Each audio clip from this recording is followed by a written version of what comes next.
OCO. It's Shaman Raven Red-tailed Hawk Jaguar, and I'm coming to you with a reading, okay? Clearing the energy, clearing negative energy, okay? With the sacred smudge of the sage and cedar mix, okay? And bringing in positive energy and a offering to divine great spirit of the sweet grass, okay? And this balances the atmosphere, okay?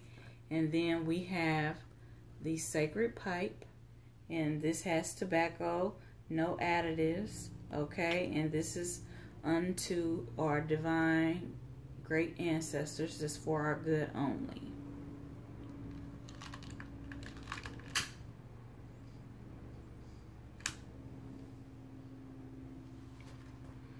Alright, so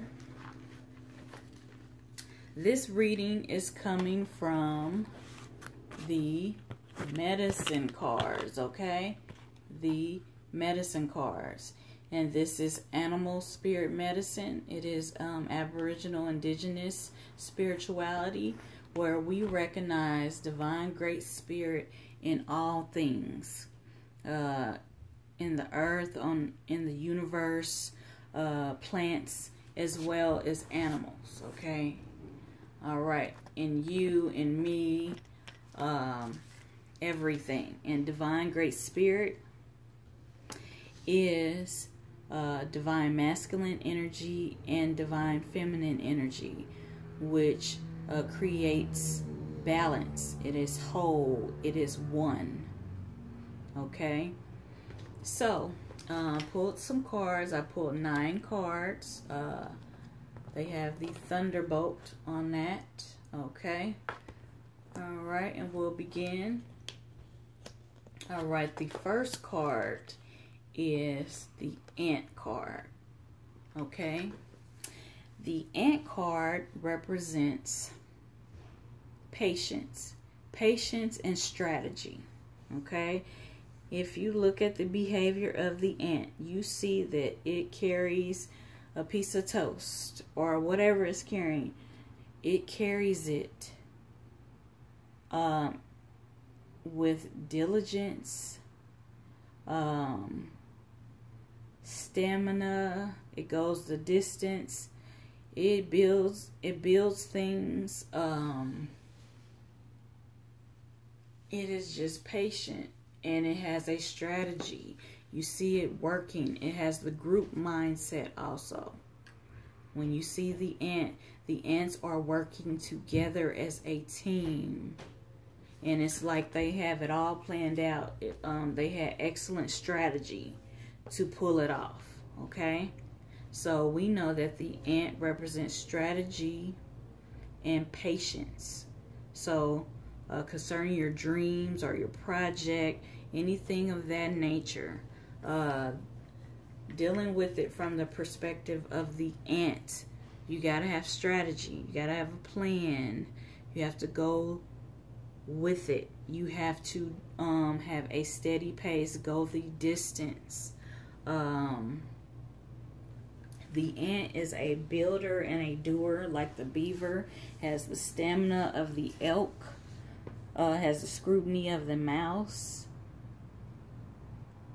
It has all of these attributes, but the main focus is patience and strategy. So you want to have those and flow in that.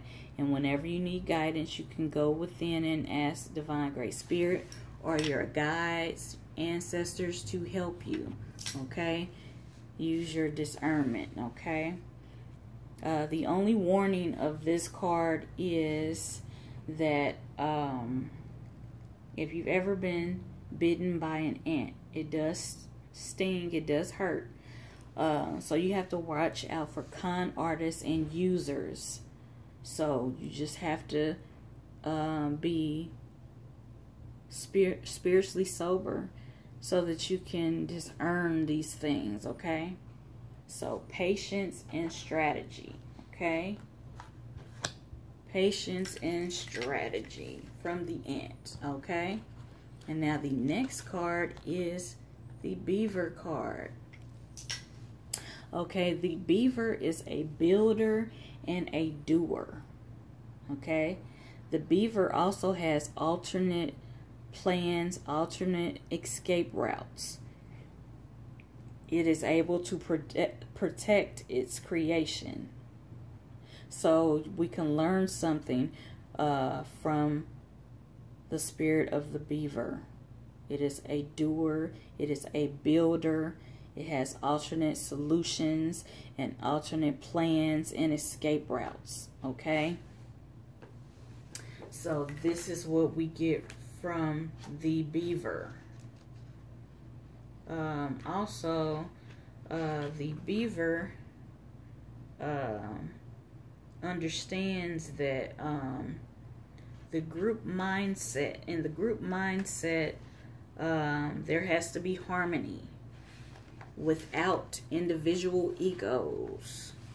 Okay, each partner in the project of building your dream, your business, each person's, their talents and what they bring to the table is equal. Everybody has a piece to the puzzle, okay, and should be respected. You honor the talents and abilities of the team, okay.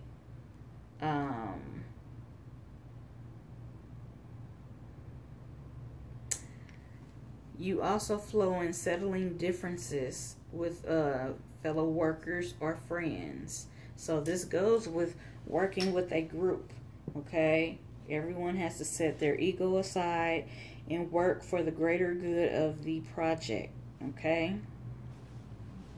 So that's having a sense of community, and it's for the greater good of completing the project, okay, and going forward with the project so it will be successful.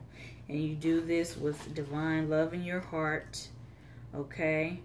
And the warning from this card is to use your discernment, okay. It's warning against shysters, okay, con artists. So sometimes you may exhibit a childlike trust, but just have discernment, watch your back, go within. If you get a nudge about something, pay attention to the signs, okay? Pay attention to the signs. Pay attention to that gut feeling, okay? All right, that is what we get from the beaver card. To be a doer and a builder. Have discernment. Work with others, no egos. Everybody is just for the greater good of the project or the dream, okay? The next card is the Bat card. Okay, the Bat card is like a dual meaning. It could be rebirth for you spiritually, or rebirth or renewal or birth for a dream project, things of that nature. Okay, the blackness of the bat in the bat cave represents the cosmic universal womb. And that is the place of creation, okay? Where creation took place to create the universe was the black hole, the black womb, the darkness, the cosmic womb of the universe. And everyone has a spiritual womb, okay? As above, so below, on earth as it is in heaven. So we have a spiritual womb also. And then women, we have a physical womb also. So we know that creation, gestation, growth happens in the womb, and then something is birthed forth. So spiritually you may be rebirthed, resurrected, renewed, or a project is rebirthed, renewed, revamped. So it has the vitality of life. Excuse me, the vitality of life, okay? So understand the blackness of the bat in the bat cave represents going within the darkness and dealing with the creation of a thing. And that could be your divine self being nurtured, and you're growing, and then you're going to be birthed forth, or a project or a business, a dream, okay? The book also gave the analogy of dying the shaman's death. Now, the shaman's death is a symbolic death because you have to die to self, that self attitude. I, me. You have to die to that shit. And flow in the oneness, okay? That everything is a part of divine great spirit. It's a part of the one, the whole. And there has to be balance. So yes, you don't neglect yourself. You have self, but it is we also.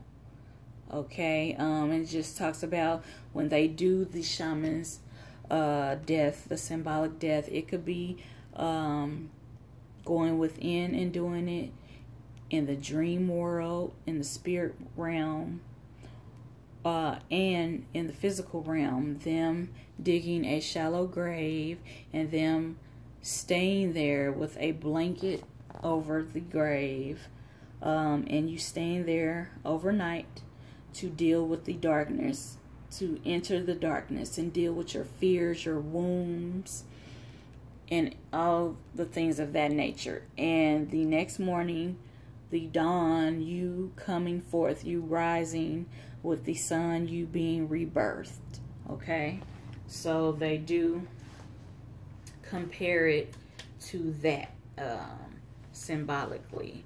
Okay, so that's basically you being rebirthed to your divine self. And it talked about, it had this little saying. It said, birth, death, rebirth, cycles of the whole, never ending, just eclipsing the journey of the soul. Okay, now we did go over the ritual of the shaman death that the ancient Exile Olmec, Toltec, they did that, dealing with your identity, dying to just self, and then being rebirthed with the oneness, the whole. It's not only about self, it's about the whole, okay? So, also something may be in need of being put to death in your life, so that it can incubate and then be sprung forth new, revamped, retweet, all of that, okay? So just go within when you need guidance, okay? The contrary to this is when something is being birthed, it has to be in divine timing. You don't want to do it too fast.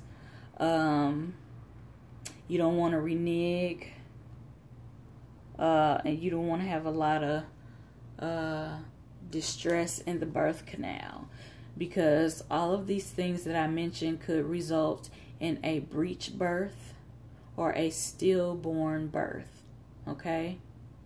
So, like the other cards, you want to have the patience and strategy of the ant. You want to have the doer, builder mentality of the beaver, okay?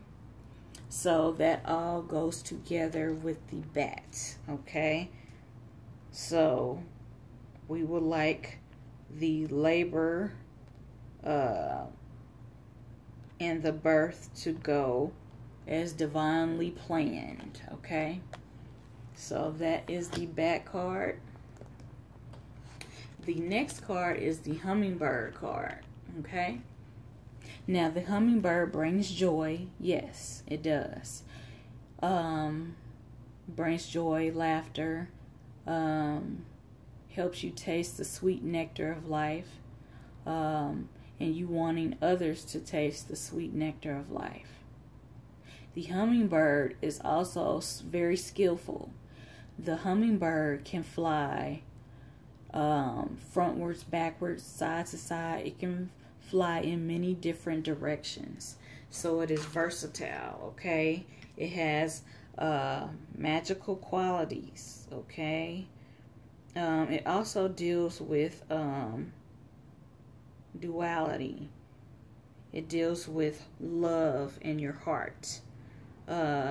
Hummingbird feathers are said to open your heart, okay? Having a open heart that is loving will help you taste the sweet nectar of the pure bliss of life, okay? You love a beautiful environment. You like to taste the sweet nectars of life, and you like others around you or people that are in your circle or your team to taste the sweet nectars of life also, okay? You disdain ugliness, and that could be inner ugliness of someone that is just peeping through. You disdain ugliness, harshness, discord, and disharmony. You do not like any of those, okay? It also talks about having a burst of energy that may send your senses reeling. So look for a new burst of energy, and that's always good in building your dream or project or your business. That's good, and that also goes with the renewal, rebirth card. So something that's renewed, rebirth, resurrected, it has a new energy, okay? A renewed energy that's for the good, okay? The contrary, the downside to this card will be, have you caused anybody to shut off their love that they once felt for you? So you will have to check yourself if that happened, okay? Or it may deal with your personal pain, okay? And you just need to apply the joy, the sweet nectar of the hummingbird, okay? Forgiveness and making amends is also something to deal with that. So that's just the flip side of the hummingbird card. But how the flow of this reading is going, it's just talking about you wanting to taste the sweet nectars of the joys of life, and you wanting that for others. Maybe others that are helping you build your project, your dream, your business, things of that nature. So you are very skilled. You can fly in any direction like the hummingbird. You like beautiful things. You like harmony. Things of that nature. So that is what you can reflect on with the hummingbird. The hummingbird has some other qualities. We won't go into that, but what I've said so far goes with the other cards. Okay. The next card is the raccoon. Okay. The raccoon is the Robin Hood, the protector of the underdog.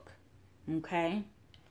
That is the quality of the raccoon. Okay. The protector of the underdog. Okay. You help others to help themselves. Like you teach them to help themselves. and to protect themselves. That way they will not be dependent upon you, and then they won't get lazy. So that's a good quality. You also are a provider for those who have none, like the elderly, the sick, or the young. But you do help people in a way to show them how to help themselves. Like the saying about you teach a man how to fish, he can feed himself for life. Okay?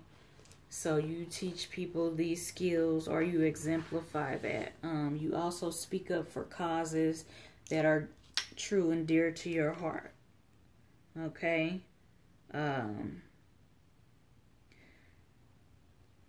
You have vigilance, okay? You have vigilance as the group's protector. Okay, so you're the group leader, the group protector, the family leader. Okay. You also, okay, not only do you teach others how to provide and protect themselves, you view everyone as equal, okay? You provide your needs for your needs, and then you help others, okay? It talks about when the chiefs get their eagle feathers, because they promote this self-dignity in the manner of honoring yourself and your family. You do that first, then you can actively, wisely show others to do the same. Okay? So, the upside I just mentioned of the card, but the downside to this card would be, are you giving too much? Have you forgot to honor your own needs? Beware of takers, users, okay? Be balanced. Don't waste your generosity on people who refuse to help themselves, or they are too lazy to learn self-reliance, okay? So watch out for users and takers. You are the Robin Hood, the protector, and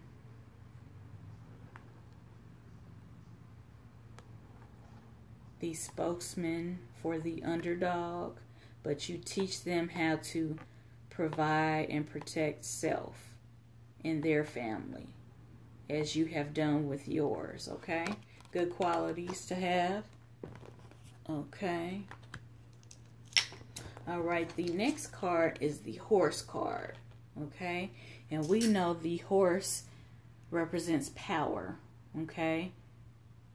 Like horsepower of the Mustang, horsepower, you know, of different cars. They related to horsepower. Now, the horse was one of the first animals that they consider in animal medicine that helped man get from point A to point B in a timely manner, okay? And it talks about using the horse in the dream world so you can fly in the dream world, so to speak. Going so fast that you can fly type thing, okay? And there are different colors horses, and the different color horses, they stand for different things. The black stallion stands for just like the bat that was in your cards. The black stallion stands for the darkness, the void, that cosmic womb, the place of creation and gestation and growth, okay? Okay, and then birth can spring forth, okay? When you enter into the darkness, the void. This is the place of answers, where answers lie. So if you ever want to know the answers, you go within the darkness, into your spiritual womb, which is connected to divine great spirit, okay? Your ancestors that are for your good, and your spirit guides. This is where you can find answers in the blackness, in the darkness. So black, darkness is a good thing, especially in the spiritual realm. Okay? So the black stallion represents that. Then you have the yellow stallion. The yellow stallion represents illumination, okay? Where you teach others about the answers that you've received. You teach them and you illuminate them. You illuminate others, okay? You pass on the light, okay? The wisdom, the inner and overstanding, okay? Okay, these are gifts of power, okay? And the red stallion, okay, that represents balancing work and heavy medicine, okay?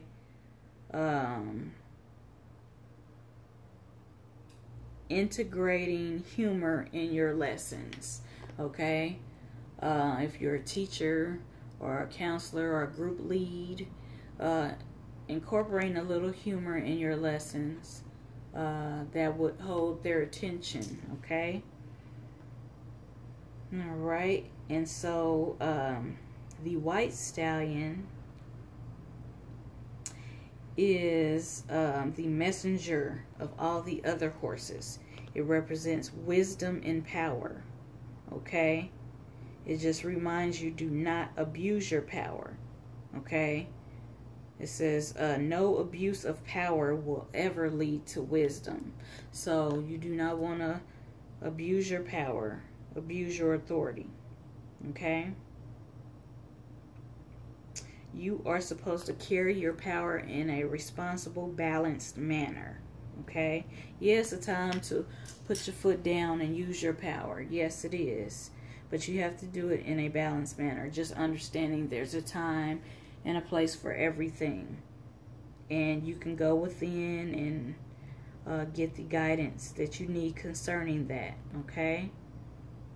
True power is wisdom, okay? Remembering the pathways you have walked in another person's moccasins or in another person's shoes. To have compassion, care, to be caring, teaching, loving, sharing your gifts and talents and abilities. These things are the gateways to true divine power, okay?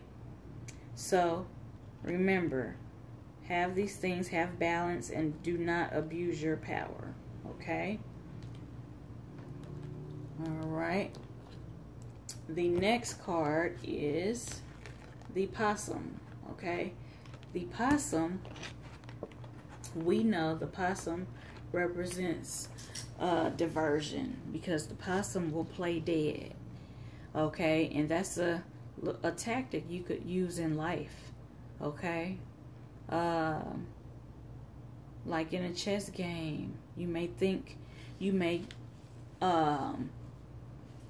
make someone think that you're going to make this type of move, and then you flip the script and you make another type of move, okay? So diversion is a good tactic and strategy, and this goes with the ant card, which the ant card represented strategy and patience.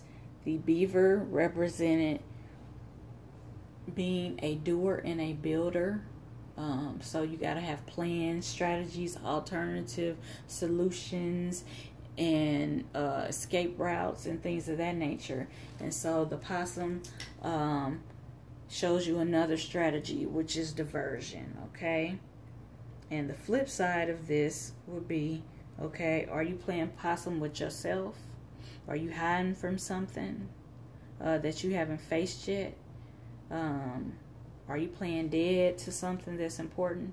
If you are, you know, check yourself, go within, do those self-directed corrections, and go forward with the guidance of Great Spirit, your ancestors, and your spirit guides, okay? So that is what the possum card represents, a diversion, a different strategy, okay? All right. The next card is the lynx.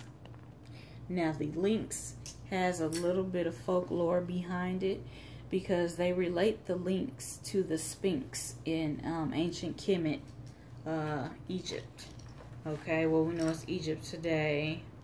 They say that the Sphinx is really a lynx, and the lynx is the keeper of secrets, okay?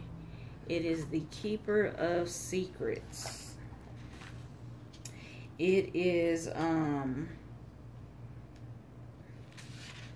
going to refer to my notes also. It knows everything. So it's kind of like divine great spirit in this aspect. I mean, all of these cards point out good qualities and aspects of divine great spirit within that animal. And so we know divine great spirit is the keeper of secrets. And if you want to know anything, you can go within, enter the darkness, and ask the question and get the answers that you need. You may be flowing in the spirit of the lynx. You may know people's secrets. You may have keen discernment to where you know their secrets, their fears, things of that nature, but you don't speak on it. You just keep it to yourself. Okay? You get revelations and things of that nature. The lynx is a knower of secrets and the guardian of secrets. So it's a time and a place for everything. It's a time for secrets to be revealed. Sometimes it's not time for them to be revealed. Okay? The flip side to this will be don't run your mouth. Whether it's telling your plans to someone and they are connected to somebody that's in competition with you, or a competition with your business, or things of that nature, or they mean you harm. So be careful of who you share your information with, okay? So that is the flip side of the lynx card, okay? So you may have these qualities of discernment, or you are to consult with divine great spirit, your ancestors and spirit guides, because they are the guardian of secrets, the knower of secrets, and you can enter into the